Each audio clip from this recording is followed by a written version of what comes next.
ମୁଁ ହଉଛି ବେଉଡ଼ା ଗ୍ରିଲ୍। ଆଜିର ଏଇ ଭିଡ଼ିଓରେ ମୁଁ ଆପଣମାନଙ୍କୁ ଦେଖାଇବି କେମିତି ଆପଣମାନେ ଏହି ମରୁଭୂମି ଅଞ୍ଚଳରେ ଯୋଉଠି ବଞ୍ଚିବା ପାଇଁ ଗୋଟିଏ ବୁନ୍ଦ ବି ପାଣି ନାହିଁ ସେଇଠି ଆପଣମାନେ କେମିତି ଜୀବିତ ରହିପାରିବେ। ମୁଁ ମାଉଣ୍ଟେନ୍ ଡିଉ ପିଇକି ମାଉଣ୍ଟେନ୍ ଏଭରେଷ୍ଟ ପାହାଡ଼ ଚଢ଼ିଛି। ପାଣି ଜାଗାରେ ଦେଶୀ ପାଣି ପିଇକି ନିଜ ଜୀବନ ବଞ୍ଚାଇଛି। ତ ଆପଣମାନେ ମୋତେ ଭରସା କରିପାରିବେ। ଏମିତିକା ଘଞ୍ଚ ଜଙ୍ଗଲରେ ଯଦି ତମମାନଙ୍କୁ ଜୀବିତ ରହିବାକୁ ହେବ ତାହେଲେ ତମମାନଙ୍କୁ ପୋକଜୋକ ମାରି ଖାଇବା କିଛି ଦରକାର ନାହିଁ। ତମମାନେ ଡାଇରେକ୍ଟ ହୋଟେଲକୁ ଯାଇ ପିଜା ବର୍ଗର ଅର୍ଡ଼ର କରି ଖାଇପାରିବ। ମୋତେ ଜଲ୍ଦି ଏବେ କିଛି ଖାଇବାକୁ ଖୋଜିବାକୁ ପଡ଼ିବ, ନହେଲେ ଏଇ ଅବସ୍ଥାରେ ଜୀବନ ବଞ୍ଚାଇବା ବହୁତ କଷ୍ଟକର ହୋଇପଡ଼ିବ। ତ ଚାଲନ୍ତୁ ଖାଇବାକୁ କିଛି ଖୋଜିବା।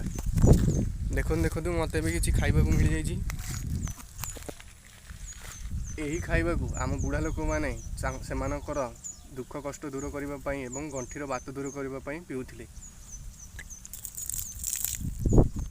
ଏହି ପାଣିରେ ବହୁତ ପରିମାଣର ଭିଟାମିନ୍ ଆଉ ମିନେରାଲ୍ସ ଅଛି, ଯେଉଁଥିପାଇଁ ଆପଣମାନେ ବହୁତ ସମୟ ପର୍ଯ୍ୟନ୍ତ କିଛି ବି କାମ କଲେ ଆପଣଙ୍କୁ କଷ୍ଟ ହେବ ନାହିଁ। ଏହାକୁ ପିଇ ଆପଣମାନେ ବହୁତ ସମୟ ଚାଲିପାରିବେ।